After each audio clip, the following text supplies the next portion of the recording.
այսօր ինչ կատարվեց, հա, ավականու նիստում իրավիճակը շատ լարվեց, իշխանությունները այսպես դիմելով ընդդիմությանը ասում են այնքան սնանկ է ձեր օրակարգը, որ մշտապես գալիս եք, ավականու նիստերին լարում եք, անիմաստ աղմուկ եք ստեղծում, կոնկրետ այսօրվա նախագծերի հետ կապված ասում են, որ սրանք նոր չեն, հանրությունը այս մասին տեղյակ է ու դուք այսպես ասած, կոպիտ ասած ստում եք, որ ասում եք նոր թանկացումներ են ստացվում ընդդիմադիրներին դիմել։ Իրականում խնդիրը հետևյալն է, հարցը ինչու ենք մենք ուզում, որ իրենք ուրեմն դարձնեն զեկուցվող, առհասարակ մենք դեմ ենք ընդհանուր առմամբ չզեկուցվող հարցեր հասկացությանը,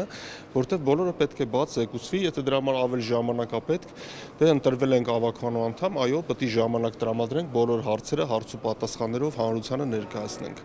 Այսօրվա հարցի հետ կապված մենք ունենք իրավիճակ, երբ որ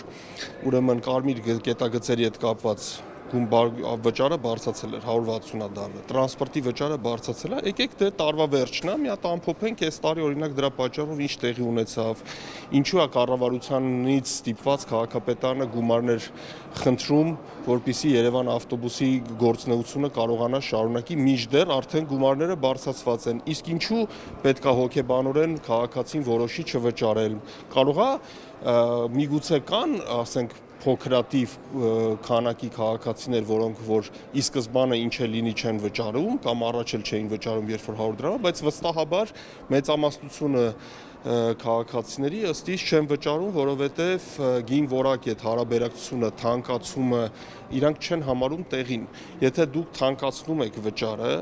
այսինքն բարելավում պետք է լինի ծառայությունների, հա, դրա, բայց մենք տրանսպորտը փոխել ենք հիմա ավելի նորմալ ենք արվում։ Եկեք ես ձեզ ասեմ, էլի տրանսպորտը սկսեց փոխվել 2018 թվականից 19-20-ին, հա, Հայկ Մարությանի օրոք, երբ որ բյուջեն 40 միլիարդ դրամ էր, հիմա համարյա 160 միլիարդ դրամա բյուջեն, բայց այն ժամանակ այս տիպի վիճակներ կային իհարկե պրոբկաներ, այսինքն շատ էին մարդիկ մտնում ավտոբուս, տեղ չկար եւ բայց հաստատ ավելի լավ էր աշխատում տրանսպորտը եւ ավելին ասեմ, երբ որ բյուջեն ավելանում է, մենք չենք տեսնում, որ որակն է լավանում։ Եթե որակը չի լավանում, եկեք հարցնենք, ինչու՞մն է խնդիրը։ Միգուցե ծախսերն են անհամաչափ սխալ։ Այնտեղ կար մի հատ գործ, ես չեմ հիշում այդ գործի հետ ինչ եղավ, օրինակ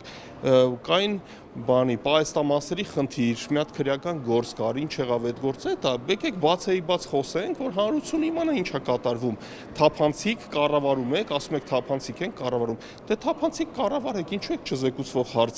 հարցով բերում մի հարց, որը ամբողջ հանրությանը հետաքրքիր է, մենք էլ հարցեր տանք, դուք էլ թափանցիկ պատասխանեք, ժողովուրդն էլ իմանա ինչ է կատարվում։ Հայաստան խմբակցությունը ասում է, որ մենք մյուս ընդդիմադիրներին խոսքը հանրապետություն, հա, եւ հանրային խմբակցությունների մասին ասել էին, որ նիստերին չմասնակցեն, որպեսզի չկարողանան նախագծը ընդունեն, բայց փաստորեն նրանք մասնակցեցին։ Տեսեք, հանրապետության ուրեմն Հայաստան խմբակցությունից իրանց ասածը, իրանց մենք այսօր համատեղ բան ունեցանք, առհասարակ իրանց հետ կապված իրանց պետք է իրանց հարցրեք, բայց մենք ի սկզբանե մեր ֆրակցիայի Հայկ Մարությանական թևը ի սկզբանե միշտ ուրեմն չզեկուցվող հասկացությանը դեմ չենք գրանցվում։ Այսօր օբյեկտիվ իրականությունը այսպիսին է 32 ձայն կա զուտ բուն իշխանական, կա 2 իրական ընդդիմադիր տարբեր ուժեր, Մայր Հայաստան եւ Ազգային առաջնորդ ֆրակցիան եւ հատկապես մենք Հայկ Մարությանի թիմակիցները ուրեմն այդ լրիվ ընդդիմադիր եւ կան մարդիկ, որոնք որ սենց սահմանային վիճակում են, իրանց կարող են այնպես անել չմասնակցելով որ որոշ որոշումներ չհայտնվի, բայց եթե նույնիսկ գալիս են դեմ են քվեարկում, նույնիսկ դեմ քվեարկելու դեպքում քվորումը ապահովում եւ իշխանության ոչ միշտ արդար որոշումները անցկացնում են։ Հետևաբար ստեղ օբյեկտիվ նաեւ պատճառներից ելնելով մարդ կա հիվանդանոցում է, մարդ կար ուրեմն բանի մեջ էր, հա, տնային կալանքի տակ էր եւ այլն, այսինքն օբյեկտիվ պատճառներով չի լինում, որ 33 ընդդիմադիր գործիչներ, որոնք որ համարենք ընդդիմադիր են, բոլորն էլ հավաքվեն դահլիճում։ Եվ այդ օրինակ հանրային ձայն խմբակցությունը միշտ սենց մեջտեղում խաղալով իրեն փորձում է ձևացնել լրիվ ընդդիմադիր, բայց իրականում միանշանակ է օրինակ ինձ համար, որ իրանք խաղում են իշխանական դաշտում։